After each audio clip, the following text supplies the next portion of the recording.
it's great to have educators in the room because they kind of bail you out when you you forget something. It's very important to have educators in the room with you. So we have 3 objectives today, which means we're going to have a little bit of something for the different people who've had different types of experience, a little bit of rationale for using hands-on training. We're going to provide examples of hands-on activities, and so we've divided up into large audience, smaller breakout group, and individuals. Keep in mind that you can adapt any of these for any situation. And then we are going to engage in some hands-on activities. I can't give a talk about hands-on without doing it. So why hands-on? People use different learning styles, and people think of hands-on as people just using their hands, learning kinesthetically. But at the same time, people are listening to other people, and they're also watching. So they can use all 3 of those together to learn.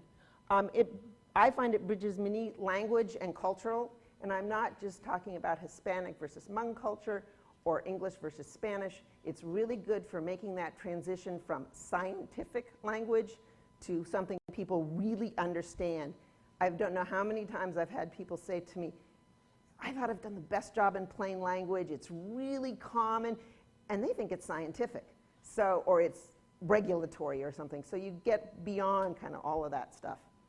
And then also, of course, it engages participants. And there was actually a research project that reviewed, well, they picked about 96 studies to look at. And they found as engagement increased from lecture to computer interaction to actually hands-on engagement type, as those increased, they found an increase in knowledge and a decrease in accident, injury, and illness. Significant difference.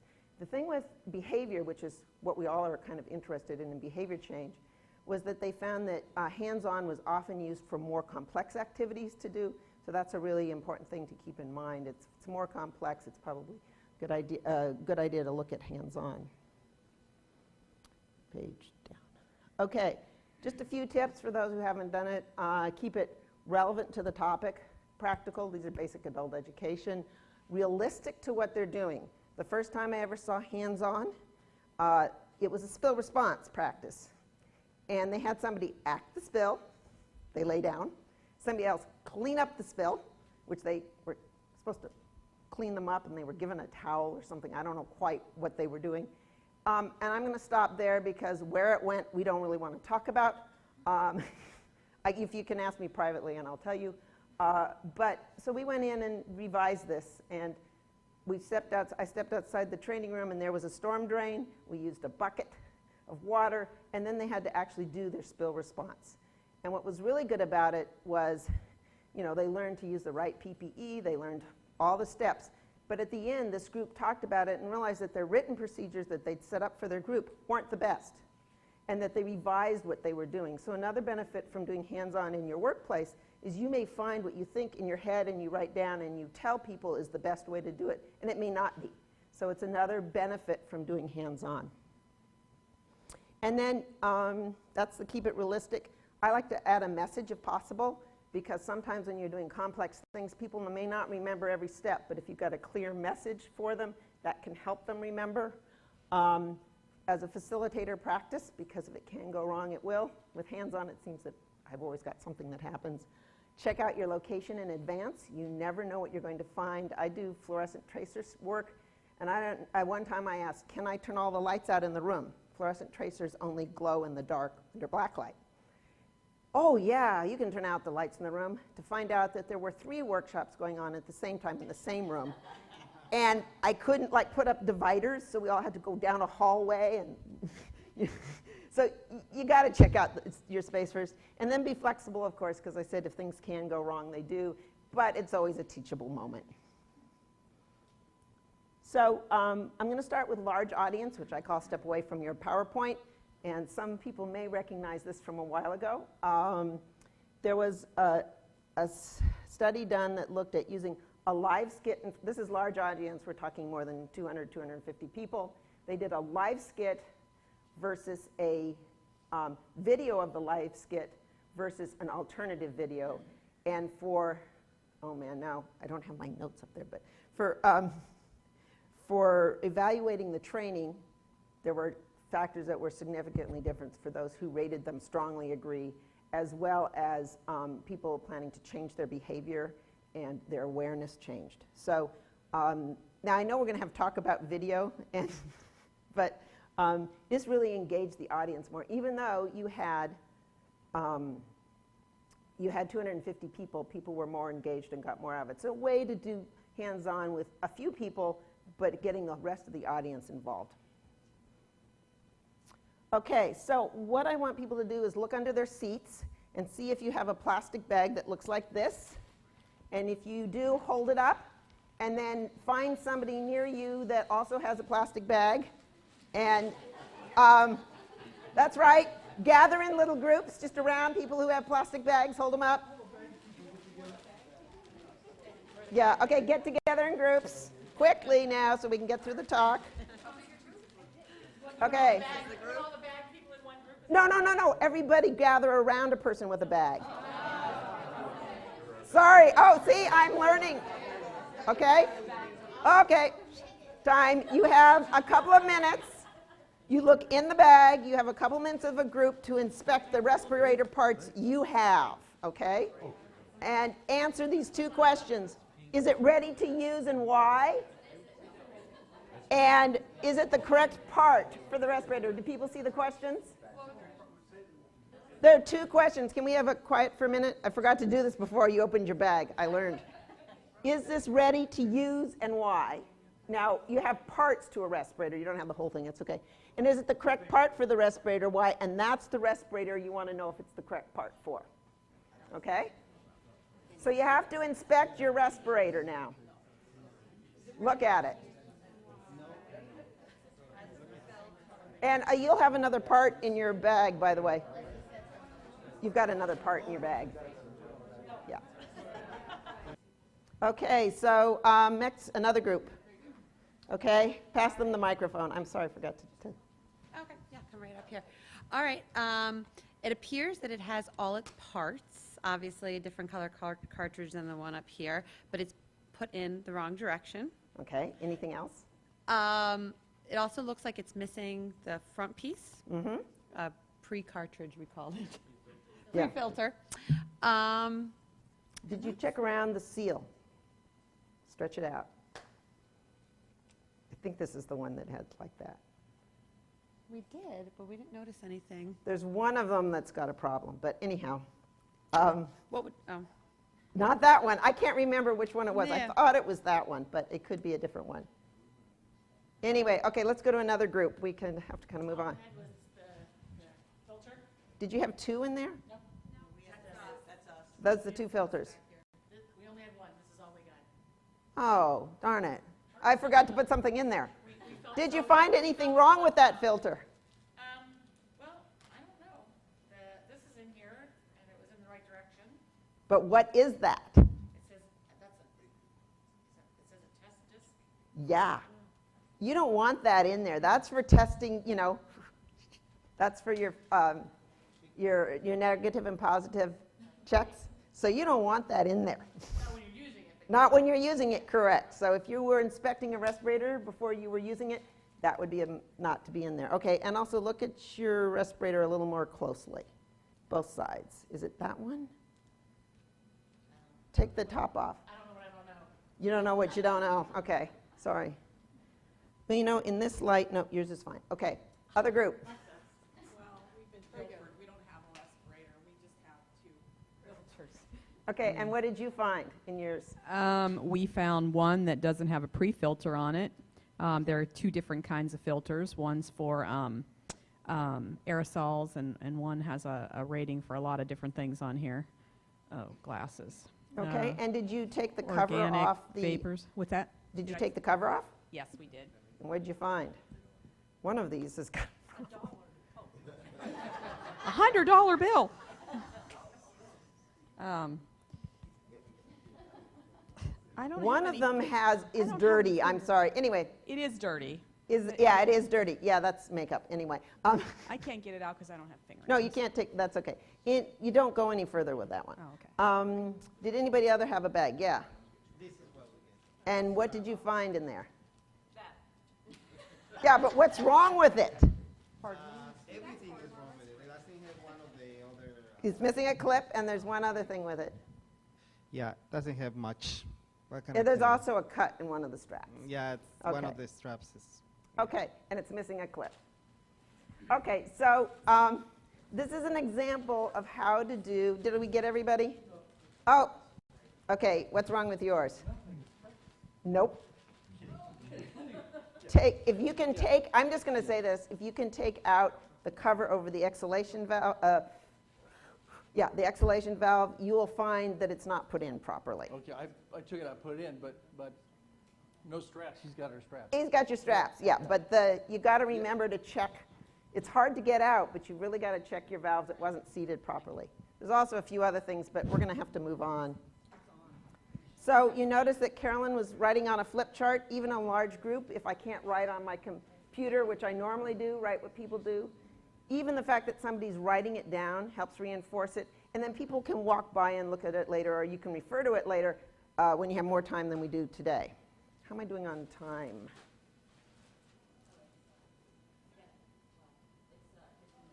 It's been 15? 20 minutes. I've been, so I have 5 more minutes? Yeah. You just ate up 30. Okay, let's keep going. Unplugging a spray nozzle is another example. This we often do with small groups. Where are my people for unplugging a spray nozzle? In Washington State, we unplug spray nozzles. Okay, so who's got the number 1 card? I know that the next time I do this, I'm going to ask you to put the gloves on beforehand so we don't waste time putting the gloves on. Thank you. Anne is our okay, number 1, person number 1. Yeah. Okay, person number 1. We're using a film can instead of a nozzle because somebody stole all my nozzles. So what are you supposed to do?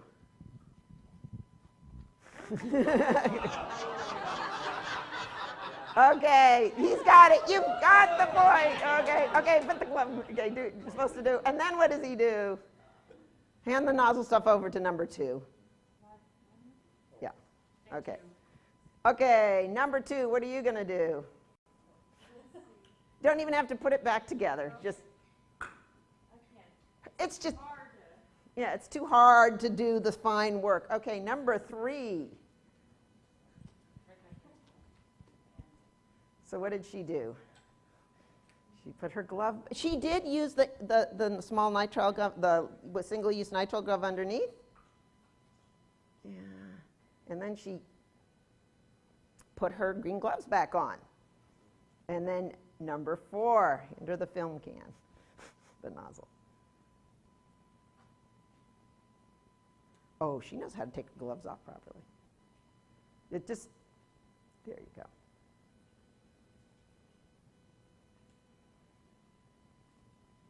She takes off her single-use gloves and puts on a new pair. 6 minutes. Okay. Shit, I thought the proper way was to blow on it. I'm not going there. We don't do, yeah. Yeah, you know the proper ways to blow on it. But, oh, there's always got to be what they said earlier in the audience, give me a bad time.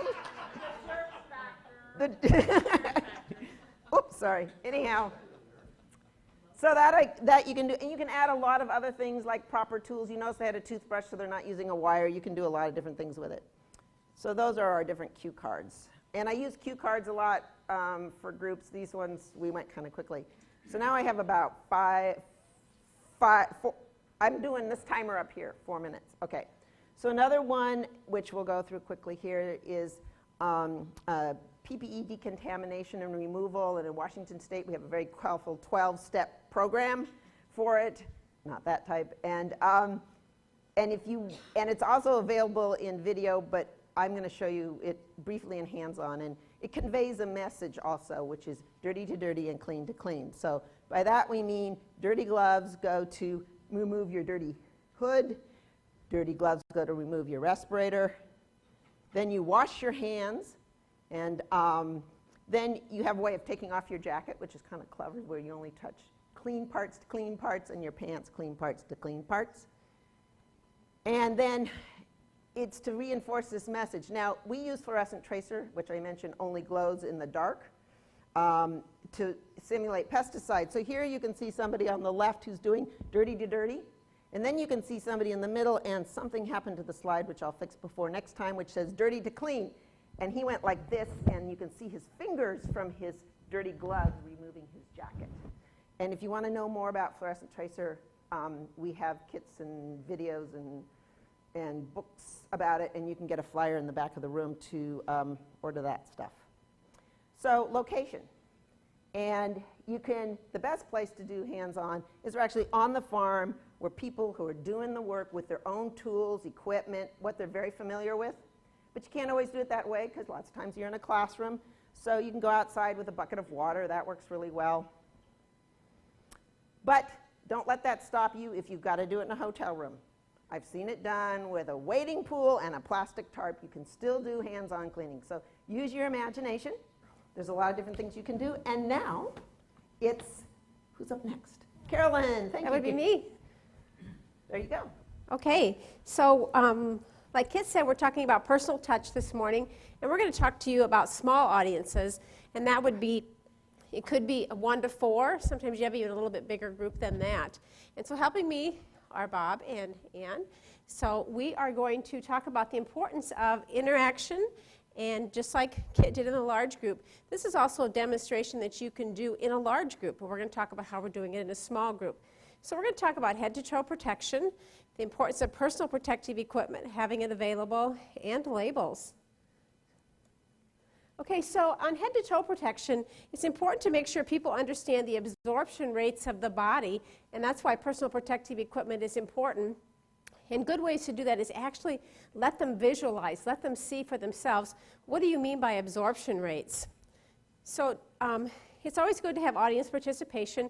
We talked about you don't want to really embarrass anybody, so you can set up that ahead of time. Somebody you know will feel comfortable. And so today Stan has offered to help us. This was last night at the restaurant/bar. Stan, come on up. So what we're going to do is to have Stan talk about the different areas of absorption. So we've got several areas here. And if you don't mind, sir, we put these on your body? Sure. Okay, we'll have you help a little bit when we get to certain areas, of course. We have his scalp, a 3.7, his ear canal, a 5.4. Oh, that's not your scalp, you're supposed to be helping. Okay, forehead, your abdomen. I didn't agree to this last night. The palm of your hand and your forearm. A 1.3, 1, 4.2, 5.4, 3.7. These are the absorption rates in your body for chemicals. And so that's what we were going to be helping them understand. Why do you put personal protective equipment on? In some areas of your body absorb pesticides at a larger or at a quicker rate. Okay. Good question.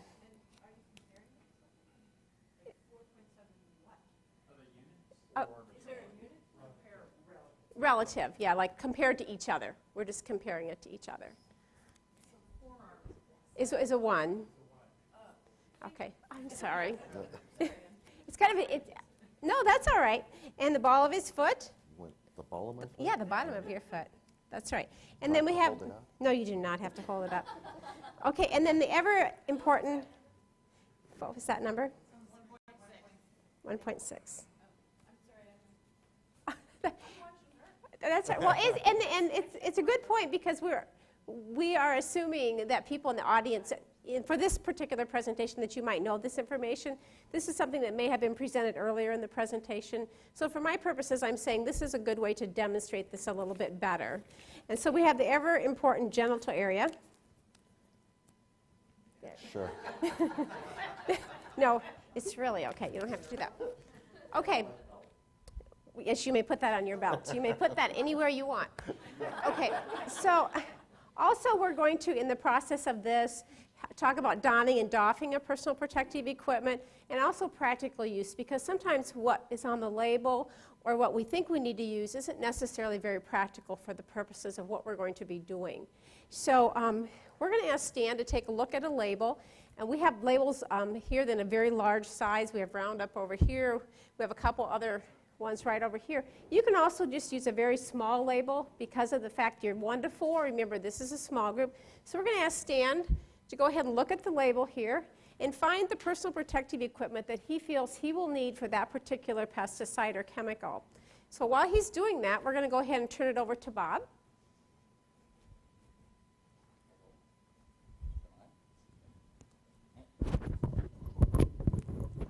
It's on. Thanks. All right. What I'm going to do is take a few minutes.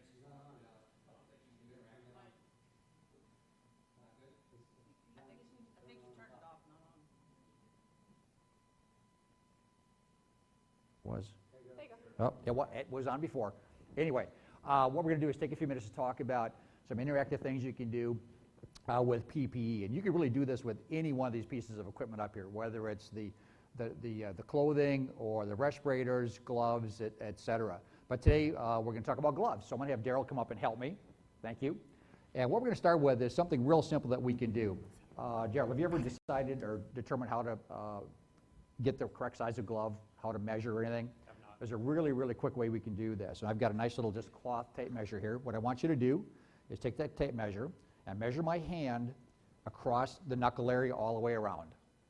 It's a very easy process to do.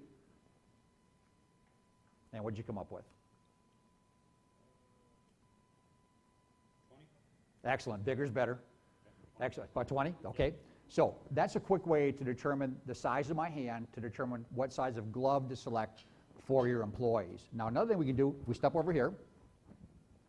I've got some different sizes of gloves here. And if we don't know what that size is, we can start with this. So I'm going to have you start with, we got a size 8. Size 8 here. I want you to try that glove on, Daryl. Good. Now, how does that feel? How's the finger length? Good. How's the grip? Pretty good? Yeah. Not too loose, not too tight? No. So is that something you could use all day in your work environment? Oh, yeah. Cool. All right, let's take that one off. And let's try a 9. Now, how does that one feel? A little looser. Little looser. So again, not a real good fit, not real good dexterity. This is something, again, size-wise for you, it's a little bit loose. Might get caught on material, might rip it easier, so you're replacing gloves a lot faster. So this is a quick, really easy way to get the size of gloves for an individual, or again, any piece of equipment that's up here you could do that with. Just a quick, easy test, and that's it. So next, Ann's going to talk about reading a label to pick proper PPE. Ann? Okay, here is a kind of a general assembly of PPE for pesticides. And this is something I swiped off the internet. Maybe in a lot of the pesticides you would use this, but there are some pesticides that it would be very inadequate to use it because it could lead to overexposure. Here you've got just a general assembly with rubber gloves. Rubber gloves can be permeable to some pesticide products, not adequate for all pesticides. Respirators, I think this audience understands that each pesticide has its own respirator requirement.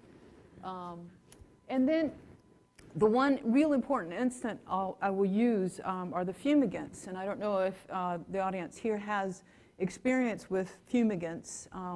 But those that have a particular assembly of personal protective equipment that you would use for those. You would not want to use chemical-resistant boots and even gloves for fumigants. And the reason why is what can happen is, methyl bromide, when you're conducting a fumigation, sometimes the concentrations are high enough. Methyl bromide sinks, it's heavier than air. It gets trapped inside of the boot, the rubber boot. And what you get is the pesticide getting next to the skin and causing these chemical burns. So this is an example of chemical-resistant gloves and footwear should not be worn when handling certain fumigant gases such as methyl bromide. PPE should be selected based on the requirements of a specific product label and how the product will be used. Here is the label for methyl bromide. And here you can see Work safety requirements: do not wear jewelry, gloves, goggles, tight clothing, rubber protective clothing. Okay, this is a very different label than what you would see here. You know, chemical resistant gloves such as barrier laminate. If you were to wear that type of PPE, then you could actually get an exposure. So this is an example of where you need to ensure that the label is used in order to properly select the personal protective equipment. Carolyn?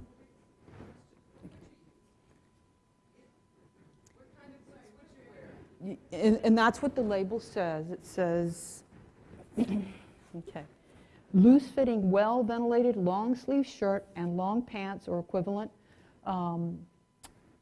shoes and socks.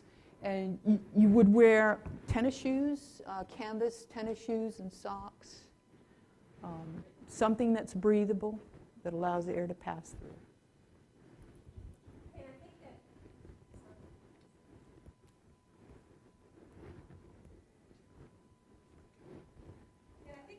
Also, we have to be close. We make the point that photograph is worth 1,000 words. That you know, I can't really show this unless we have a photograph to show it. And so also we talked about the importance of donning and doffing, the importance of being able to read the label, be able to have the label available. And so what we would do to follow up with Stan here, as you can see, I was working with him while she was talking, because if you're in a 1 to 4 audience, you would do that. You would allow them some time to themselves, but then you would come back and review the label with them. And Stan made a good point. You said, I was looking for the requirement for safety glasses or goggles, and it's not on this label. so that is the interactive piece of it. Allow him to figure it out himself, and if he can't, yes, indeed, you should help him. So then we would also spend time watching him take this personal protective equipment off to make certain that he knows how to take it on and put it on and take it off, which is very important. Kit kind of covered that a little bit earlier. So having appropriate personal protective equipment available, people need to be able to touch, feel and see. People need to be able to actually see the label. We talked a little bit this morning about, is humor appropriate? Sometimes in this case, humor is a little bit appropriate because they do have questions about their genital areas. They do have questions about, when should I wash my hands? All of those sorts of things. So being able to talk about those things, sometimes humor really is the only way you get through those type of topics. So we've had a chance this morning to talk about how important it is for people to learn by doing. Hands-on activities are important. Interactive demonstrations are important. And different sized audiences, whether they're large, small, or medium size, personal touch really is very important. So we have time for questions and answers. Stan, would you like to stay up here with me like that? You look very cute. Do you have a picture of him? Somebody.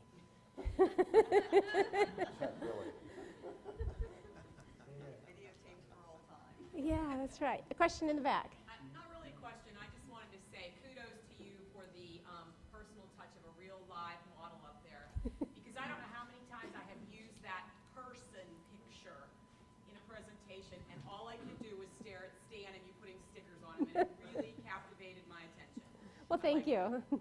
Smile. Any other questions for Kit also? Do you have some questions for Kit? Yes. You put the sticker on for the ears, obviously a higher absorption rate Correct. relative to some other skin areas. Mm-hmm. Question I've had sometimes is why no ear protection? Really, actually, a lot of times what we... Dennis? You had placed a sticker on Stan's ear indicating a higher rate of absorption in the ear canal. A question that I sometimes hear is, why no ear protection if it's so high? I think it would be literally impossible to have ear protection. I think there are some types of hats that are almost waterproof that people can wear. They're also very uncomfortable.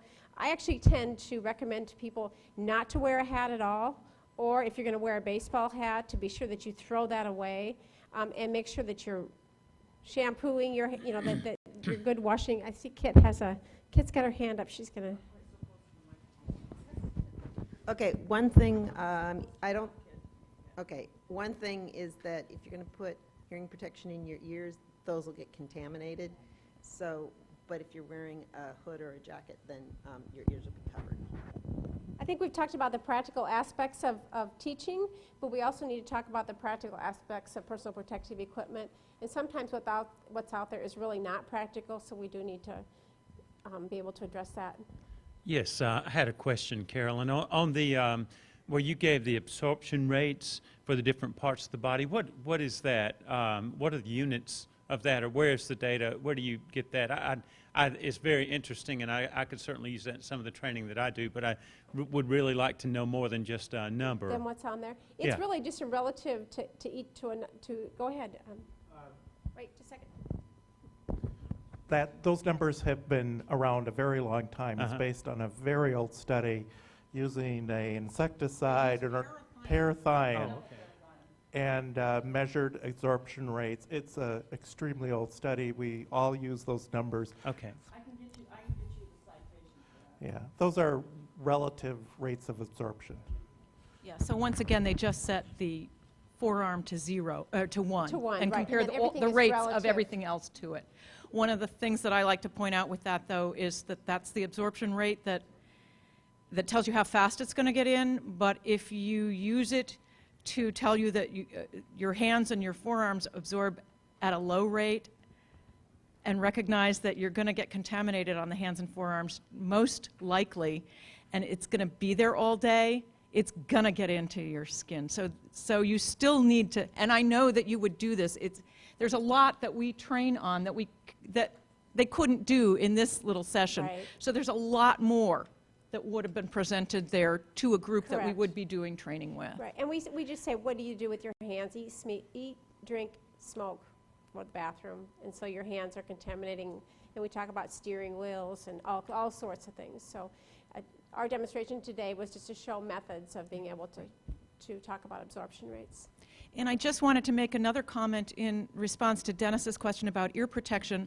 A lot of times, with the way, you've got to consider the way that the pesticide is being applied, and that's part of what the requirements on the label for PPE take that into account, the methods that you're using and how likely is it that you'll get spray above your head where it would land in your canals or likelihood of exposure there. And the same thing on the methylparathion, the methyl bromide training. This goes to how important it is to know what types of products your audience is using, because most of the time I will tell my people they should never be wearing tennis shoes, canvas shoes, and they should never be wearing leather shoes, of course, ever. But the label doesn't tell you that canvas shoes would be good in this case. So you really do need to do good training, as Ann pointed out. Kim, where are we at with time? I think we have a break now. Oh, we have 2. We are so good. They're going to use,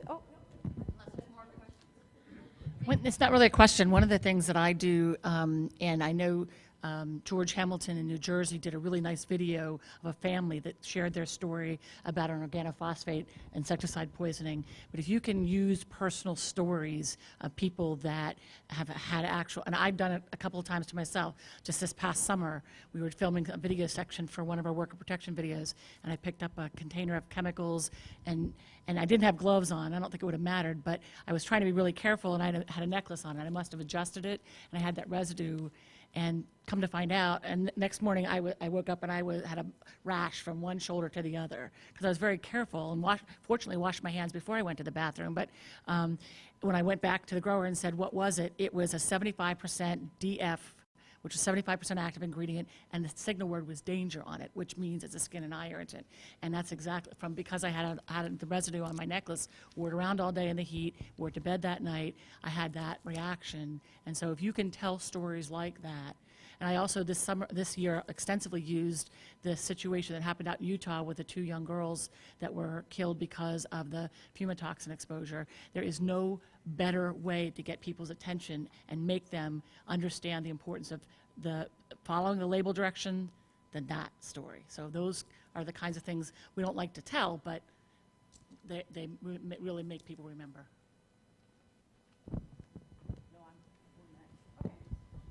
oh, they will, if we have no more questions, they'd be happy to have our time. We'll sell it to you.